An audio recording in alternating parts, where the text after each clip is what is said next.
Neurociencia. Doctor Valderrama, Hugo, ¿cómo estás? Buenas tardes. Buenas tardes, ¿cómo les va? Bienvenido. Hola. Mira, tengo una pregunta para Elda, que ama profundamente los animales y trabaja por el derecho justamente de los animales, sobre la diferencia que tiene nuestro cerebro del de los monos. ¿Vos qué decís, Elda?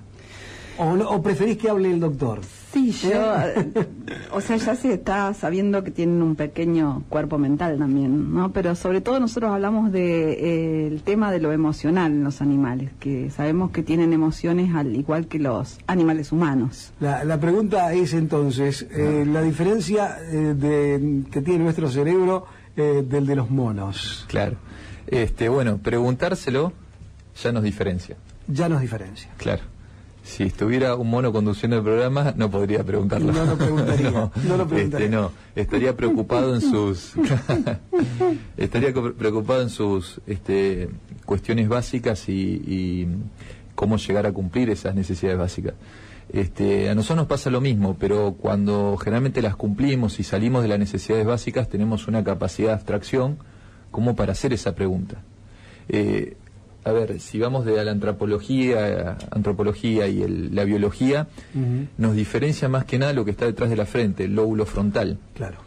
Inclusive uno ve los cerebros desde justamente un mono, o un perro, o un reptil, que aún es más chico, va pasando durante la evolución que se agregan sectores y se empieza a establecer redes nuevas hasta llegar al ser humano, donde detrás del hueso del cráneo, la frente, el lóbulo frontal, tenemos la capacidad de planificar, observar a largo plazo, abstraernos, tomar decisiones y intentar controlar lo que hablábamos recién en el corte de nuestras conductas, de nuestros instintos. Sí. Todo eso podemos hacer. Claro. Tendríamos que poder hacer. Claro, sin embargo, por ahí los animales lo que demuestran es, concretamente hablaba del raciocinio quizá, de esto de poder controlar, pero sin embargo ellos tienen, para mí, conductas por instintos, pero que a veces hablan mucho mejor de nuestra especie humana, ¿no? Claro. Bueno, hay una pregunta, sería otra pregunta y es más compleja, que es ¿qué capacidades tienen diferentes especies de animales? Es más compleja, se me da un poco lo mío. Sí, Tengo una idea, pero media subjetiva, pero es muy difícil. Ya me es difícil contestar qué capacidades tienen los seres humanos. Claro. A ver, si hay que destacar justamente una capacidad que nos diferencia de los animales, es eso. Para mí lo más importante es la capacidad de abstracción. Ponerse a hacer estas preguntas y ya ver, yo se le puedo empezar a preguntar a ustedes, que es la base justamente de la filosofía, de por qué están hoy acá, por qué están conduciendo este programa, cuál es su proyecto de vida respecto a esto, por qué lo hacen, por qué se esfuerzan, claro, por qué se levantan día a día, con qué objetivo, si supongamos que tienen necesidades básicas cubiertas, decir, bueno, pero va más allá de cubrir necesidades básicas, ¿por qué lo hacen? Esa capacidad que de ir más allá de las necesidades básicas nos diferencia de una especie que le digo que si estuviera sentado un mono acá estaría viendo cómo come, cómo se reproduce, cómo se defiende, y mucho más no puede hacer que eso, ¿no es cierto? Hugo, vayamos a otro tema. Diferencia entre ansiedad, miedo y ataques de pánico. Sí. Bien, la ansiedad es una capacidad de anticipación que también está en el mismo sector, en el lóbulo frontal del cerebro. Está conectado el lóbulo frontal con el sistema límbico, más que nada con la amígdala. En la amígdala es donde se registran las amenazas, los temores, ¿sí? Entonces la ansiedad es una capacidad de anticipación a cuestiones que nos van a generar estrés. No todos somos iguales de ansiosos. No, porque ese umbral se modifica según nos vamos formando. Claro. ¿Quién nos despierta ansiedad y quién no? Hay situaciones muy frecuentes para alguien que ya las anticipa por la experiencia que tiene, o las conoce y no hace falta anticiparlas, y otro que tiene incertidumbre y no sabe lo que va a pasar, le genera ansiedad. Es un estado fisiológico hasta cierto punto, es un estado normal hasta cierto punto que nos permite tener reacciones que justamente inclusive en este trabajo, decir, bueno, me están llamando de tal lado, de Estados Unidos, entonces me genera un poco ansiedad, pero me prepara para estar con la atención selectiva sobre esto y no confundirme en las preguntas. Es una ansiedad mínima necesaria para focalizar. Pero después hay una ansiedad ya más continua, que se empieza a hacer crónica, que por ejemplo se le puede hacer el diagnóstico patológico de síndrome de ansiedad generalizado crónico, donde vivís ansioso y empezás a tener síntomas asociados a la ansiedad, que le nombro algunos que son muy frecuentes. A ver, la cefalea tensional, que es una cefalea de que te duele el cuello, te duele detrás de los ojos a ambos lados al mismo tiempo y parece que te aprieta todo, es un dolor moderado que lo podés tener todo el día y por mucho tiempo, ¿sí? La gente dice, siento algo que me aprieta acá en el cuello. Bueno, eso es contracción muscular a partir de que continuamente se mantiene adrenalina bastante elevada y contrae los músculos por un síntoma justamente de evolución, que es síntomas de huida. El músculo está continuamente contracturado esperando huir de esa amenaza, ¿sí? Claro. Después, la gastritis, ardor en el estómago, se liberan ácidos frente a la ansiedad, trastornos del sueño, problemas para iniciar, mantener o despertarse muy temprano, nombraron recién trastornos en el alimento, en la alimentación, comer demasiado o comer poco, trastornos metabólicos. ¿Cuánto provoca la ansiedad? Pero son síntomas muy frecuentes, se llaman síntomas somáticos, a partir de una cuestión puntual, porque son orgánicos, no es que no existen, son reales. Una gastritis puede terminar en una úlcera y en algo grave.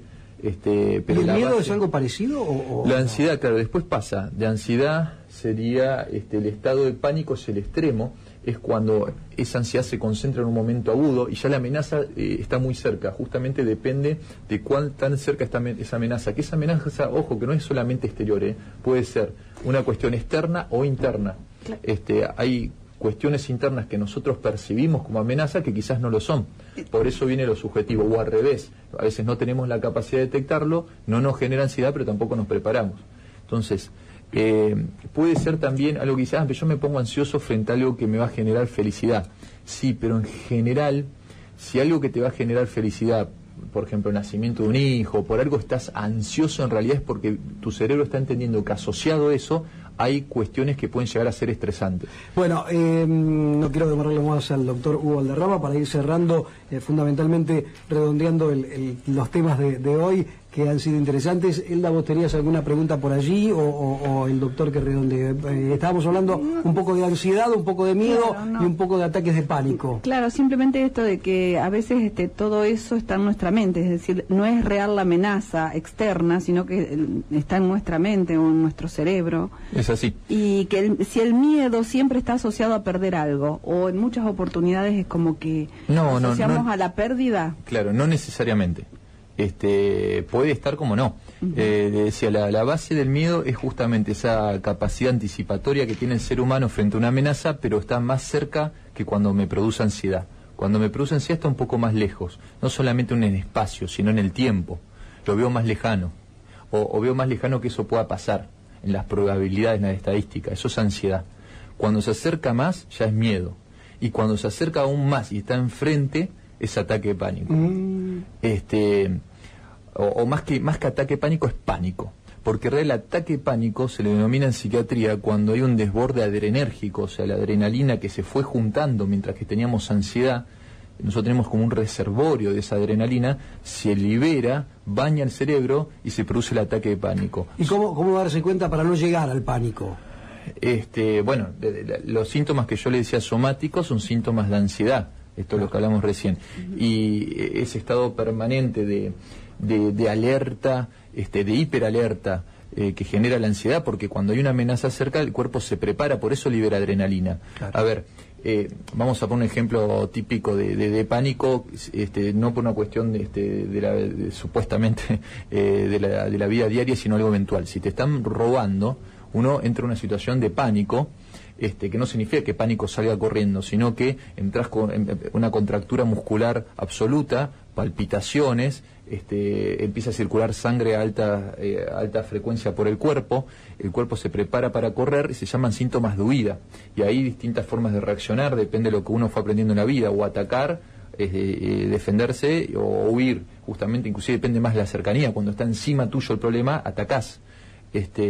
Bueno, después está el ataque pánico, que no necesariamente en ese momento tiene que haber una amenaza tangible. Uno fue acumulando adrenalina, fue acumulando ese reservorio, se juntó tanta adrenalina en el cerebro que se libera. Entonces quizás el ataque pánico lo podés tener en una situación que no hay ni un factor externo puntual en ese momento, está supuestamente tranquilo y de golpe se libera la adrenalina porque rebalsó, se fue juntando a poquito y te genera ataque pánico.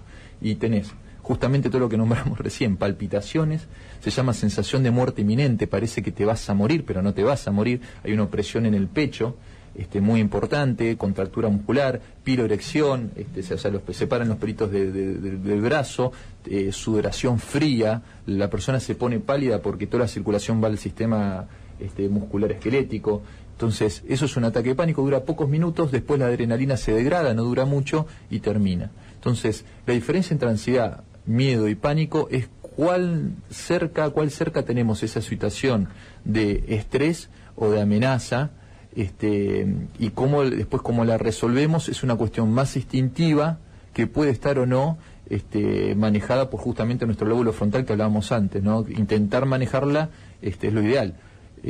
O una vez que ya tenés el pánico o el miedo, el problema es, o lo mejor sería prevenir esas situaciones, ¿no es cierto? ¿Cómo prevenir la ansiedad? Que eso, a ver, lo podemos resumir, que es modificación del ambiente, formas, como decíamos recién, lo interno, de cómo uno se toma determinadas cosas, que es una práctica más conductual interna, y cuando es necesario, acompañado de eso, medicación, a partir de un médico especialista. Claro. Bueno, doctor, el doctor Hugo Valderrama es, por supuesto, con él hablamos de neurociencia y de tantos temas que engloba la neurociencia. Hoy, en tu consultorio, ¿cuál es, para terminar, la consulta que más se da? No sé si por las circunstancias que vivimos, sí, o por qué motivo. No, pasa, yo tengo un sesgo porque yo hago neurogeriatría, entonces yo veo claro, las enfermedades neurológicas de adultos y adultos mayores. Claro. La que más atiendo en mi consultorio son déficit cognitivos, o sea, alteración en las funciones mentales, en la capacidad mental, como la memoria. Sin llegar al Alzheimer. No, justamente puede ser algo previo a eso, un deterioro cognitivo leve, o la propia enfermedad de distintos tipos de demencia. Esa es mi consulta más frecuente, pero por mi subespecialidad. Claro. Clarito, muchas gracias, pero hay muchas preguntas para la próxima vez. Bueno, gracias. No, gracias a usted. El doctor Hugo Valderrama. Vamos a hacer la pausa, Patito, ya volvemos, seguimos compartiendo con ustedes el imán hasta las 4:30 de la tarde.